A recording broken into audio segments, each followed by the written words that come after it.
Assalamualaikum warahmatullahi wabarakatuh.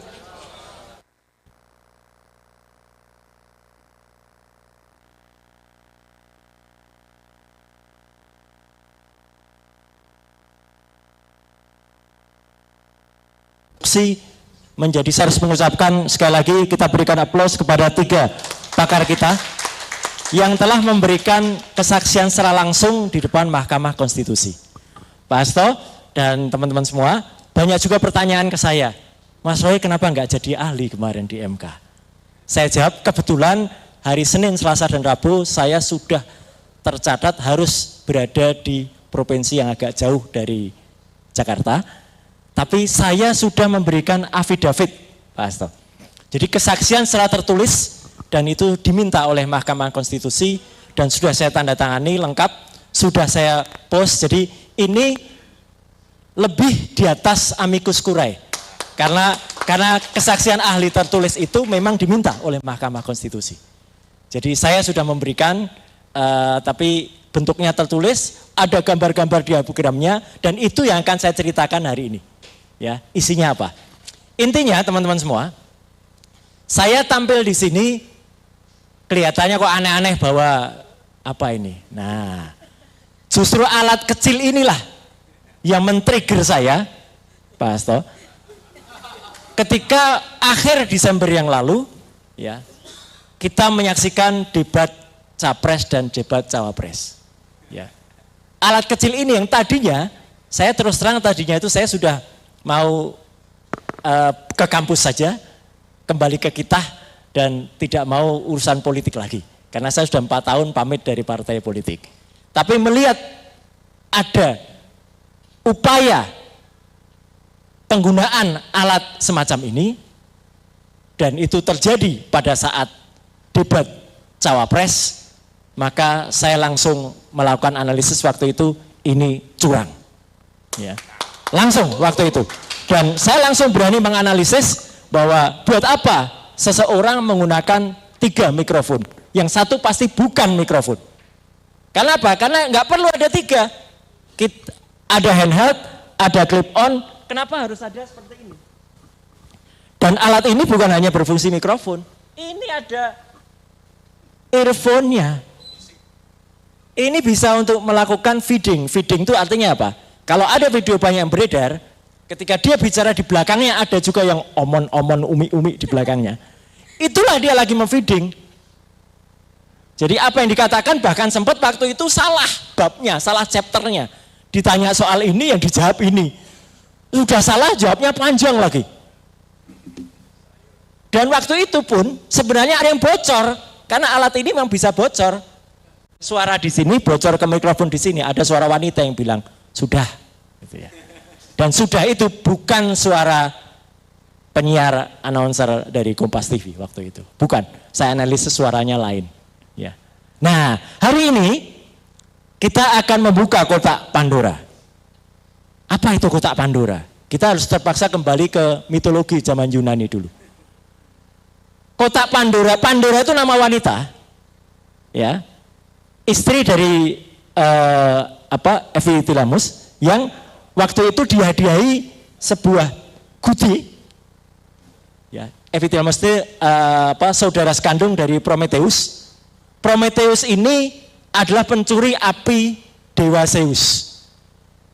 Dewa Zeus mangkel kepada Prometheus, tapi karena dia tidak bisa membalas Prometheus, dia kerjakan ke Ephialtes, suaminya si Pandora. Pandora itu dipesan, jangan guci itu dibuka. Tapi ini sama kayak ceritanya Adam dan Hawa, Adam dan Eva. Dia melanggar perintah itu. Pandora membuka kotak itu, makanya namanya kotak Pandora.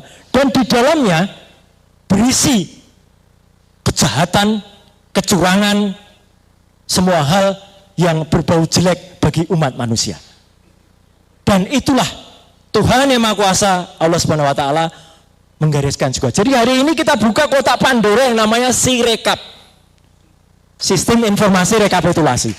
Jadi bukan hal kebetulan kalau ternyata cerita ini, Pak Hasto, itu metodologinya sudah ada sejak zaman Yunani. Namanya kotak Pandora. dan digunakan oleh APDI sebagai judul acara hari ini. Jadi tiba-tiba teman-teman waktu itu merumuskan acara itu ya sudah ada titah petunjuk dari Yang Maha Kuasa. Ya, gitu. Monggo. Nah, teman-teman semua, cerita saya sedikit saya belokkan supaya kita tahu judulnya. Ya. Jadi mulai dari alat yang sederhana ini, saya waktu itu kemudian mengkritisi dan itu bukan tanpa resiko. Tentu teman-teman sudah dengar lah ya, saya dilaporkan ke Bareskrim. Dan sampai dengan sekarang, Pak Petrus, laporan saya masih on. Dan bahkan mau dihidupkan lagi ketika kita waktu itu lapor ke Bareskrim dan laporan kami ditolak. Laporan saya besoknya diumumkan lagi, mau dijalankan lagi. Memang jahat betul itu. Ya. Dan kenapa? Waktu itu saya kemudian menganalisis ketika soal 3 mikrofon itu dilakukan dan dilaporkan ke Bareskrim, tapi uniknya KPU secara malu-malu mengakui sebenarnya. Karena KPU berikutnya pada debat berikutnya hilang semua 3 mikrofon itu. Menjadi hanya 1 mic saja. Kan dia mengakui tapi malu-malu. Iya kan gitu. Nah, tapi ternyata memang bakatnya curang ini memang mau curang. Jadi tampaknya dia tidak menggunakan mikrofon berkabel, dia kemudian tampil menggunakan jaket, yang jaket itu kemudian diletakkan di atas untuk menutupi sesuatu. Apa yang dia tutupi? Yang ditutupi alat semacam ini.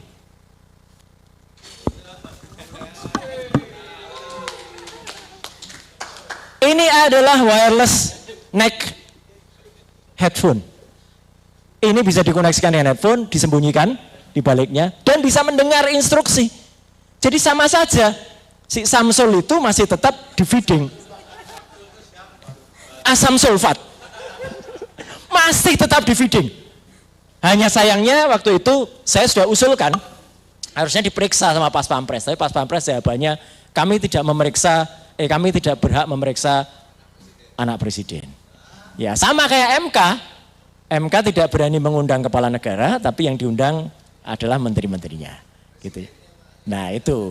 Nah jadi tadi sekali lagi presentasi dari Bu Leoni, Pak Anas dan juga Pak Yudi tadi luar biasa.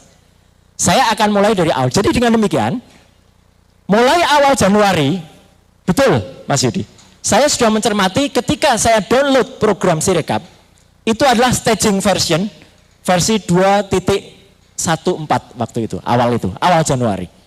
Saya langsung teriak, ini program yang masih staging, program yang masih beta, kok berani-beraninya di launching kepada masyarakat.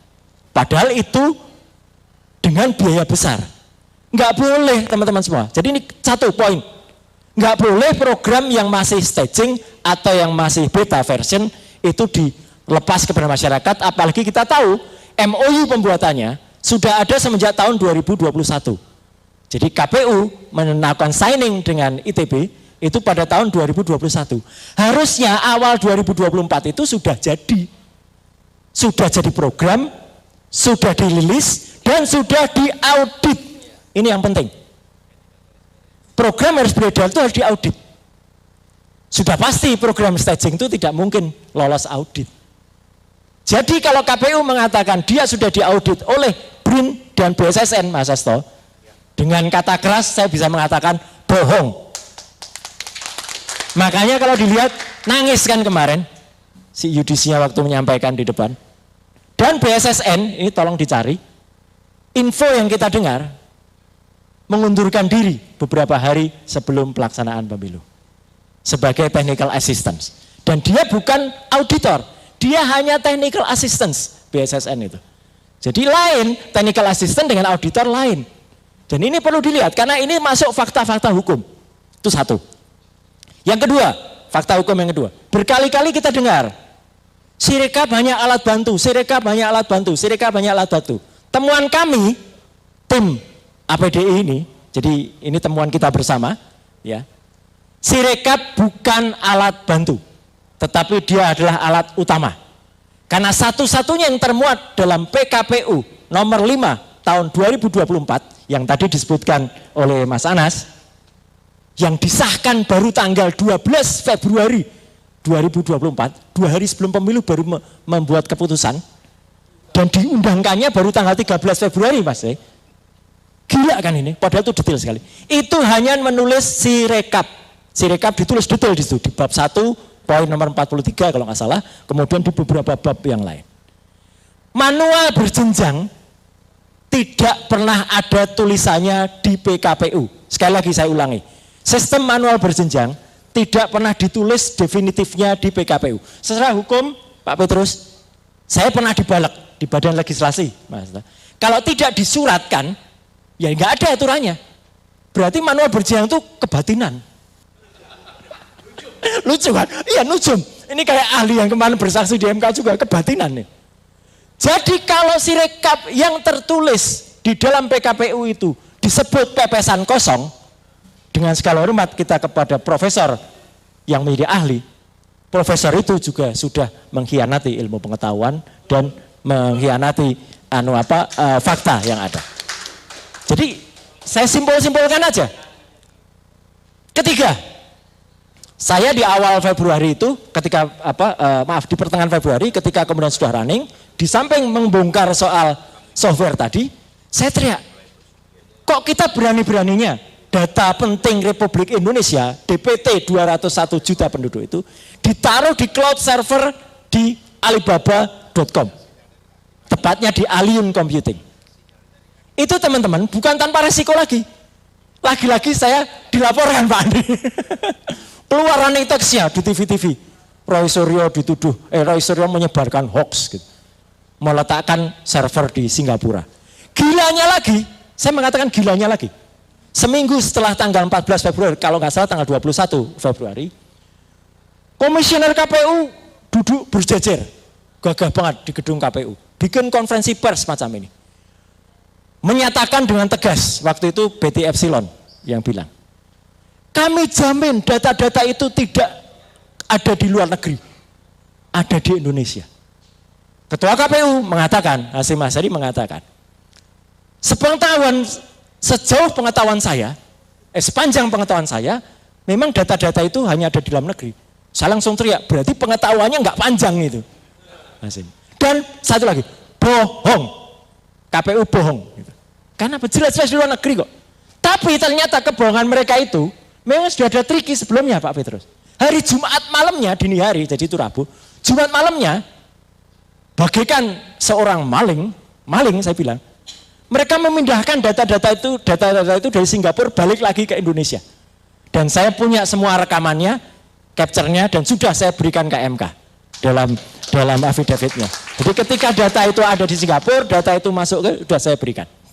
Jadi nggak apa-apa teman-teman kalau nggak dengar kesaksian langsung di MK, saya sampaikan di sini dan itu ada di dalam affidavit. Affidavit itu nilainya sama ya dengan kesaksian langsung karena memang saya benar-benar nggak bisa hadir waktu itu. Nah artinya apa? 3 kebohongan ini sudah berat sekali sebenarnya pada KPU. Bohong softwarenya diaudit dan itu banyak versi. 2, bohong ketika dia menyatakan itu di Singapura, ya. Bohong berikutnya ketika kita temukan juga data-data itu ternyata ketika masuk itu sudah tadi pada sistem yang disampaikan oleh Mas Anas dan Mas Yudi tadi. Sudah ada ibaratnya kotaknya, sudah ada tempatnya. Angkanya sudah ditentukan sejak awal. Saya sejak awal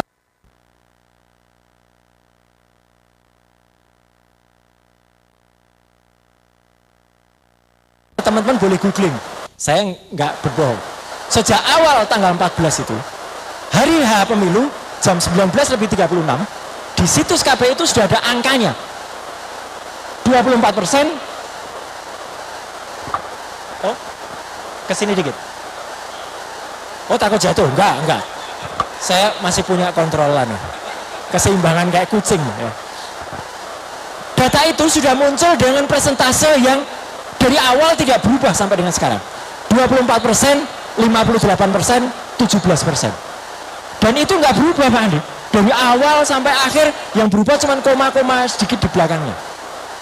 Jadi itu ada sebuah algoritma, automatic algorithm yang dipasang dengan perubahan-perubahan tadi. Jadi perubahan-perubahan software tadi memungkinkan dimasukkan apa?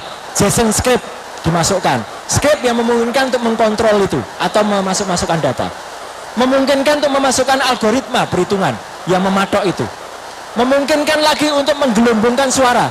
Teman-teman ingat, di akhir Februari ada satu partai salah input namanya. Ya. Itu yang tiba-tiba perolehan angkanya melonjak. Ini dari sisi volatilitas statistik tidak mungkin. Menyalahi kodrat betul. Kodrat saja nggak salah, kok ini salah. Ya. Jadi Kodari yang salah betul. Ya, jadi itu Profesor Statistik Burhanuddin Mustadi saja bilang, aku ramudeng mas.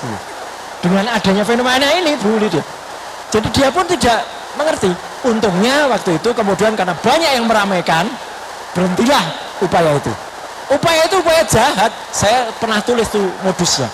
Bukan hanya mencuri antar paslon, bukan hanya mencuri satu partai, tapi sudah menggunakan sisa suara. Jadi sisa suara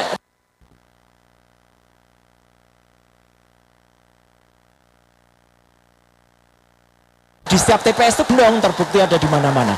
Data-data seperti yang Mas Anas tampilkan tadi ada semacam itu. Jadi itu terbukti.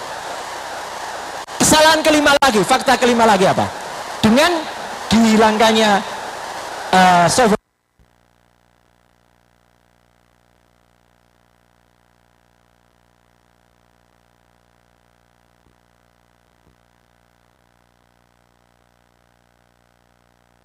software tadi diubah, masih ada. Saya lihat fungsi itu masih ada untuk outcome. Tapi ketika malah sudah versi berikutnya dihilangkan, akibatnya apa? Data-data tiap TPS bisa kemudian, kayaknya itu ya, mati. Data-data dari tiap TPS itu bisa, seperti tadi disampaikan Bu Leoni, dari 300, harusnya maksimal 300, jadi 700, jadi 900, jadi jeblok datanya, meledak. Dan itu tetap diinput semuanya. Ini yang menurut saya nggak masuk akal. Makanya ketika perhitungan yang diamini oleh Ketua KPU, satu TPS itu bermasalah, ya, itu memang benar. Apalagi temuan Mas Anas tadi sudah mencapai lebih dari separuh TPS-nya. Kalau lebih dari separuh, Pak Hasto, ini berarti apa? Masif, terstruktur, dan sistematisnya tercapai. Lihat, ingat hitungan saya dari awal tadi, iya kan? Ngawur, iya. Benar. Jadi ya dari awal memang sudah ada perencanaan. Software-software itu memang sudah dirancang untuk ngaco. Kedua, ini yang saya tidak terima, Mas Anos, Bu Lydia. Ketika profesor itu lagi menyalahkan ini semata-mata technical error. Masa software disalahkan? Dan cek. Oh, itu memang yang punya. Dan OCR itu ini sudah kuno, nggak mungkin salah. Per hari ini teman-teman semua, usia OCR itu berapa tahun? 110 tahun. Sudah ditemukan tahun 1914 oleh fisikawan Jerman. Dan sudah dipakai puluhan tahun di kampusnya Bu Leoni, kampusnya Mas Anas, kampus saya. Ya kalau OCR tidak terpercaya, ya perguruan tinggi nggak akan pakai itu. Itu tuh kesalahannya minor. Kok bisa kesalahannya sampai lebih dari 18 bahkan berapa persen tadi ngitungnya Mas Anas? 30 sekian persen ya. Ini kan ngawur. Nah, dari bukti-bukti ini, kita yang tergabung dalam APDI dan para ahli itu benar-benar ingin temuan ini bukan hanya temuan teknologi saja, tapi ini sudah temuan hukum yang nanti akan diolah oleh Pak Petrus. Jadi ini sudah bisa bermakna karena satu, secara hukum legalitas Sirekap ini memang legal, tapi justru karena dia legal dan salah, ya berarti salah hitungannya. Berarti apa? Sirekap ini sudah benar-benar menjadi alat utama dan alat utamanya error. Hasilnya tidak bisa dipercaya. Itu poin pertama. Yang kedua, poin terlagi adalah apa? Hasil ketika proses yang ada di dalamnya tidak memiliki keabsahan atau tidak pernah diaudit secara resmi. Saya sampai dengan sekarang sudah juga mencoba komunikasi Pak Tata, Pak Kakak ke BRIN. Saya punya beberapa sahabat di BRIN. Siapa sih yang melakukan audit? Nggak ada yang tahu Pak Petrus dari BRIN. Itu Mas Hasto. Sahabat-sahabat di BRIN mengatakan dudu aku ya Mas, bukan saya ya, bukan. Lu itu sopo? Karena saya tanya kalau BRIN ngaudit ini, tahu jawab lo ini. Yang diaudit yang versi berapa? Audit itu nggak mungkin 10-10-nya diaudit. Pasti hanya satu. Lah kalau satu yang diaudit, ya itu yang boleh dipakai. Di-download oleh KPPS, bukan yang lain-lain. Padahal 800.223 TPS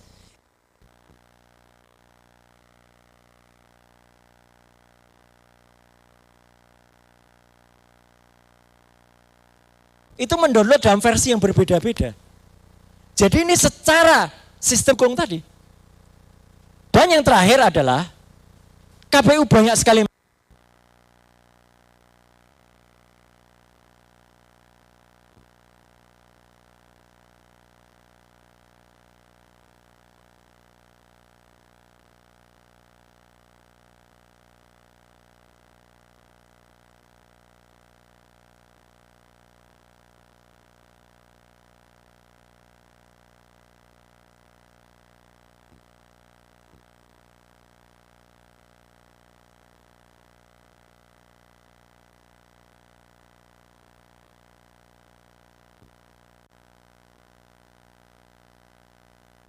yang kita kejar kemarin dari Komisi Informasi Pusat. Kebetulan saya dan Pak Yudi, kami berdua saksi, ahli di Komisi Informasi Pusat. Saya memberikan kesaksian pagi harinya, beliau siangnya. Ya, ya. Lah ya, ini yang paslon 300 semua. Langsung keluar kan?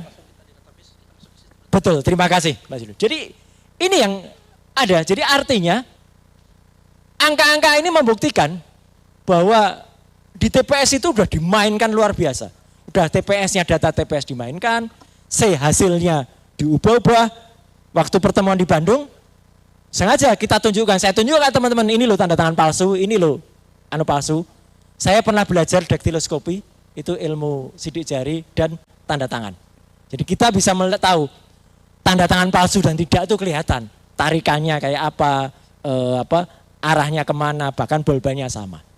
Yang terakhir dan ini fatal, KPU sempat menerbitkan aturan nomor 349 tahun 2024 tanggalnya aneh, 17 Maret 2024.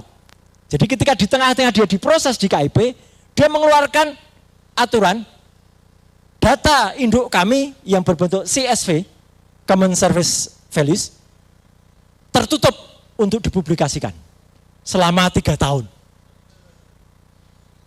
Setelah KPU selesai, untung kita punya sahabat Indonesianis yang mengajukan gugatan ke KIP yang namanya Pak Ted Hilbert. Salam saya untuk Pak Ted.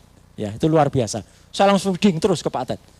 Harus ditabrak Undang-Undang Keterbukaan Informasi Publik nomor 14 tahun 2008. Itu di atas semua peraturan di bawahnya. Alhamdulillah teman-teman, kita berikan ucapan kepada Yakin Yayasan Akuntabilitas itu dan didukung oleh kita. KIP telah mencabut aturan itu. Jadi data CSV itu bisa kita buka. Kalau data itu dibuka dan sudah dikejar, jadi kita, tapi KPU masih aja belagu juga. Silakan datang ke sini, bawa hard disk 40 tera. Ayo kita datang ke sana, ya kan? Ditantang, kita ditantang. Ya, lah ya kecil, 40 dia anggap mungkin pikiran dia tera itu dangdutan, tera jana gitu ya mungkin itu. Nah, jadi teman-teman semua, dengan semua bukti ini, saya berharap betul tim TPDI, tim Pembela Demokrasi Indonesia di bawah Pak Peter Celestinus, Pak dan kawan-kawan, ya, bisa merangkum betul konstruksi hukumnya, dan Pak Hasto dan tim kita berikan support moral supaya hak angket tetap jalan Pak Hasto. Itu ya. Jadi kita semua para ahli yang ada di sini siap support dengan segala kemampuan kami Pak Hasto. dengan pengetahuan kami, dan saya sekali lagi bersyukur. Dulu saya teriak-teriak sendirian kayak serigala melolong. Sekarang sudah ada Mas Anas, sudah ada Bu Lydia, sudah ada Mas Bayudi, ya. Yang ini kemudian bisa memberikan pencerahan. Makanya itu ada, dan Ikatan Alumni ITB yang luar biasa. Tepuk tangan juga untuk Ikatan Alumni. Sekali lagi terima kasih. Wassalamualaikum warahmatullahi wabarakatuh. Ya.